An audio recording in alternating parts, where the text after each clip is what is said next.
السلام عليكم ورحمة الله وبركاته. السلام عليكم ورحمة الله وبركاته. سو dhawaad asxaabta ku soo dhawaada Lenkom. Waxaan rabaa inaan idin soo gudbiyo muuqaal kooban kaasoo aan ku eegi doono habkaad u samaysan kartid sign up ama registration form. Saad u samaysan kartid registration form ko aan isla garayba filaya waa halka website-yada markaad gashid aad email-ka iyo password-ka aad soo gelisid kabacdina si lagaaga register-gareeyo website-ka. website-yada qaar badankoodu way leeyihiin marka habkee u samayn kartaa marka waxaan samaynaynaa haddii la haydmo registration form kan symbol-ka sign up header-ka labadan text box meeshii password-ka iyo meeshii email-ka iyo check box-kan oo condition-kiya ama terms-kiya sign up-kii iyo kan oo ah login with Twitter ama Facebook hadba kaad rabtid inaad ku xidhid talanba haddaadan email hore lahayn ama aad email kala lahayn inaad emailka Facebook kuugu samaysan yahay aad ku login garaysid oo aad ku soo gashid website-ka xagan hoose oo kale wuxuu ku weydiinayaa hore ma isaga registration haddaa hore isaga registration oo kale inaad sign in kaliya u tiraahdo ama login inaad tiraahdo dibadna website-ka hore ka gashay ama uu kugu tuuro page-ka login-ka haddaadan save garaysan oo kale kabacdi aad gelisid email-kaaga iyo password-kaaga kabacdi aad hore ka gashid registration box-ka ama form-ka ayaan rabnaa inaan samayno caawa haddii la haydmo marka run bilowno marka ugu horeysa waxaad soo furnaysaa file cusub intaad subline text-kaaga tagtid ama editor kale isticmaalaysid control s baad leedahay kabacdi meeshaad rabtaa ku save garaysanaysaa anigu hadda waxaan ku save garaysanayaa desktop-ka Lenkom css folder-kaasaan ku save garaysanayaa file-kayga html-ka magac baan ula baxayaa matalan waxaan u bixinayaa form.html kabacdi waxaan leeyahay html halka waxaan gelinayaa waa title-kii 252 waxaan filayaa way isla fahmanaa waxyaalaha oo dhan mar labaad control m baan leeyahay control s baan leeyahay haddana waxaan leeyahay haddana form.css waa kii css-ka okay page-kii html-kan ku noqonayaa halkan aan tagaya title-ka hoostiisa labada page baan isku xidhayaa link baan leeyahay halkan waxaan gelinayaa magacii ka css-ka page-ka css-ka okay bodigaan imaanayaa bodiga markaan imaado halkan aan ka bilaabaya haddaba shaqadaydi ugu horreyntii dhif baan sameynayaa containerkay waxa oo dhan ii qaadi lahaa deetana halkan aan tagaya glass baan leeyahay kabacdi waxaan leeyahay register form okay halkan aan imaanaya waxaan leeyahay form kabacdi waxaan leeyahay h1 kabacdi waxaan leeyahay register no okay halkan aan tagaya marka waxaan leeyahay input-ya ayaan sameynaya input-ka koowaad type-kiisa waxaan leeyahay waxaad ka dhigtaa email intan iga taatir waxaa siisaa class waxaa siisaa input class-ka magaciisa si uu css-ka inooga caawiyo kabacdi waxaad leedahay placeholder placeholder-ka waxaad leedahay enter your email okay mar labaad halkan aan tegayaa waxaan leeyahay input type-ka waxaan leeyahay password halkan aan tegayaa waxaan leeyahay class si uu css-ka inooga caawiyo waxaan leeyahay input kii horaan isku magac baan ka dhigaya isku magac ka dhiga adigu placeholder baan leeyahay halkan waxaan leeyahay markaa enter your password okay intaan markaan sameeyo formka dibaddaan uga baxayaa dhifta ka bixi maayo laakiin formkan ka baxay kabacdi waxaan leeyahay one tag baan sameynaya waxaan dhex gelinayaa one span spanka waxaan dhex gelinayaa hal input oo kale oo ah checkbox type-kiisu yahay checkbox dibaddaan uga baxayaa halkaa spanka dibadiisaan tegaya qoraalkan aan ku qoraya matal waxaan leeyahay I agree to the terms of services okay intaa markaan sameeyo waxaan leeyahay button-ka waxaan ku qorayaa matalanba register button-ka waxaan sameynayaa tape-kiisa waxaan leeyahay waxaad ka dhigtaa button class-ka waxaad ka dhigtaa register btn dibadaan uga baxayaa intaasaan koobiyeysanaya dabeetana halkan paste ku odhanaya halkan ayaan bedelaya waxaan ka dhigayaa matalanba login okay xaggan waxaan leeyahay login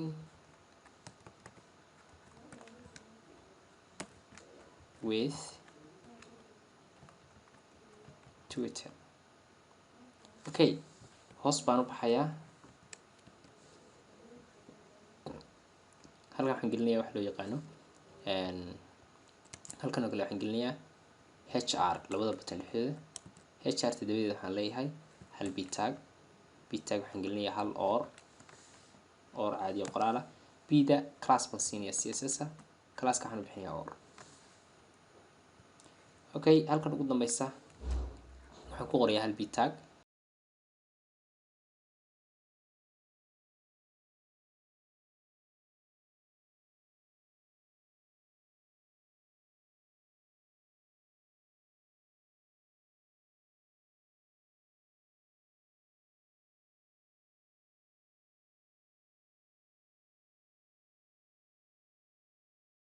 control s leh kabacdi waxaad tirahdaa right click haddaad isticmaalisid subline text haddii kalena folderkaad ku save garaysatay oo click browse ku dheh ama open with browser dheh okay browserkan kusoo kiciyey okay sidan oo kale u noqdo qaabkan uu soo baxay marka qaabkan waa qaab yara fool xun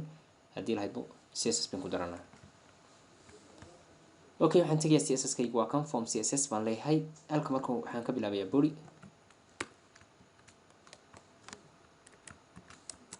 bodyga marka ugu horeysa waxaan siinayaa marginkiisa 0 baan ka dhigayaa padding 0 baan isna ka dhigayaa waxaan siinayaa font family waan yara jabinayaa iga lahaada marka adigu la soco sans serif aan leeyahay background baan samaynayaa background image url markaad tirahdid anigu haddaad eegtid halkan folderkan wax ku save garaystay waa folderka ay ku qoran tahay lecom waxaan kaga save gareeyay folderka css ku qoran tahay waxay dhex yaalla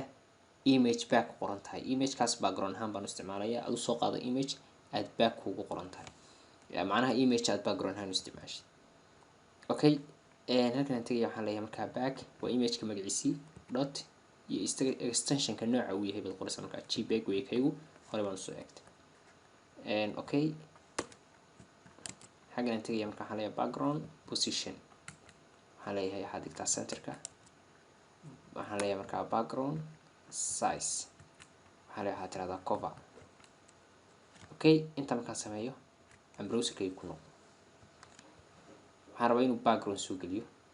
okay backgroundkii inoo soo geliyey halkan aan ku noqdo html-kaygaan ku noqonaya waxaan soo qaadanayaa classka markaan soo qaado css-kaygaan kusoo noqonaya halkan aan imaanaya dot baan leeyahay kabacdi classkaas waa kii boxkii oo dhan ama formkii oo dhan marka waxaan leeyahay marka ugu horeysa wilis baan siinayaa wilis waxaad tirahdaa 300 iyo 40 bale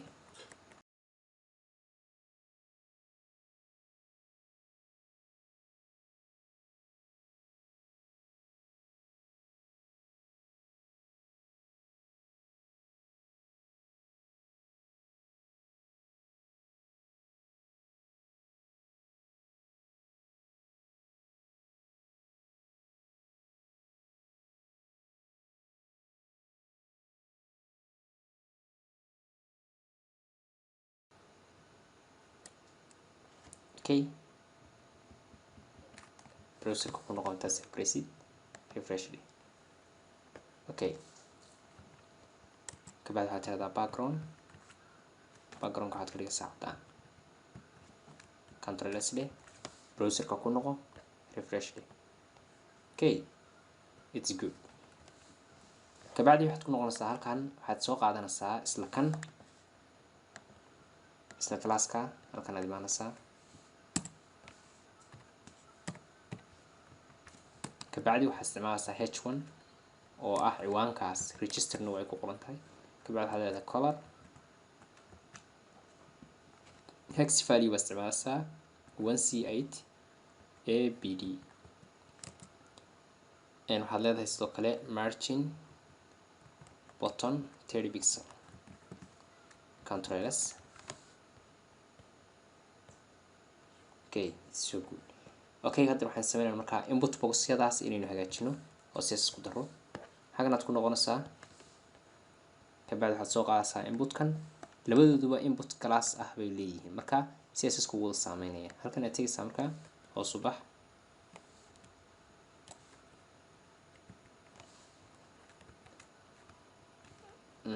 halkaa ku sii daa. kabacdi waxaad leedahay marka ugu horeysa waxaad siisaa width waxaad siisaa 100% sorry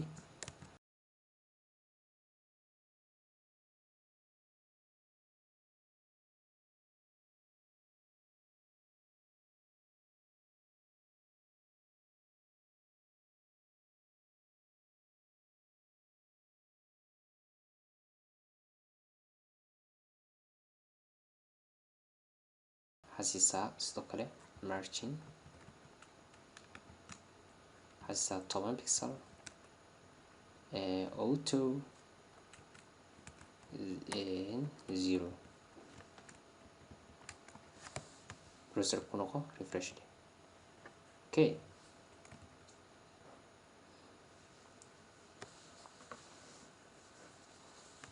okay kanoo kale 100% intaad ka daysa waxaad tirahdaa matalanba waxaa samaysaa 300 pixel.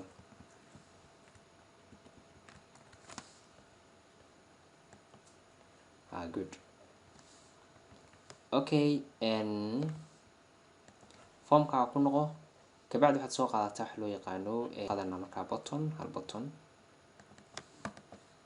labada button ba waa isku magac hal button bay soo qaadanayaan.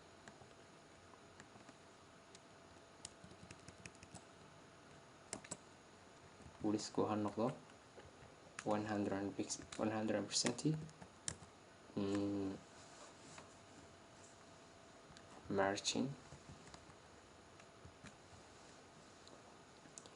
margin ku ha noqdo 10 pixel auto 10 pixel sorry pixel 0 pixel.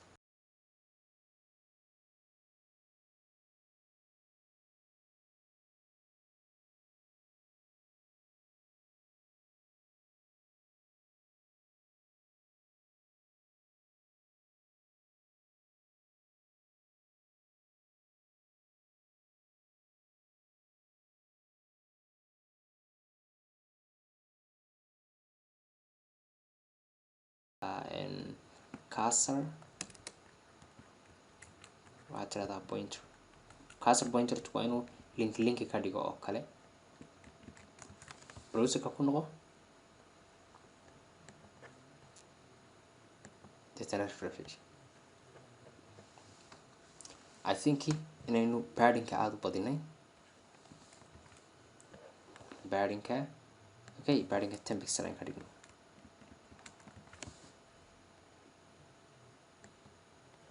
classka register bt inay ku qoran tahay waa buttonka sare copy bayn leenahay halkan ay teginaa. kabacdi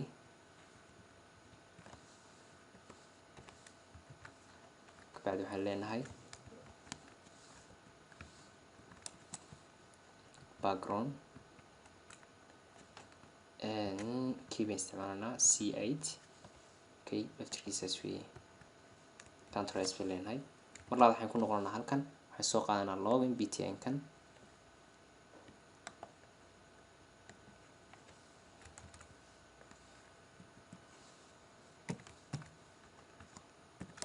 kabacdi waxaan leenahay background business siinana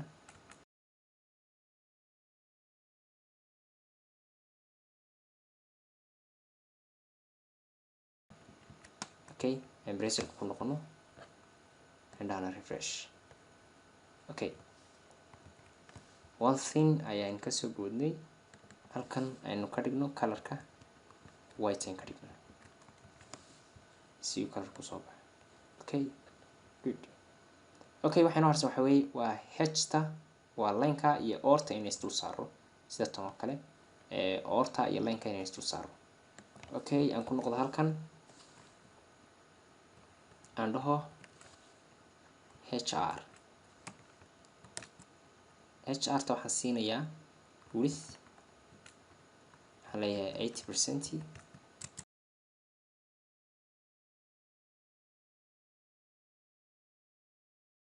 halkan ku noqonaa browserkeena ayaan ku noqonaa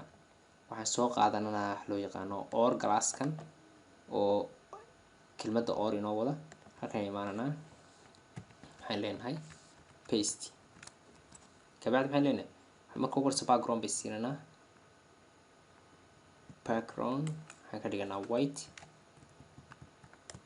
and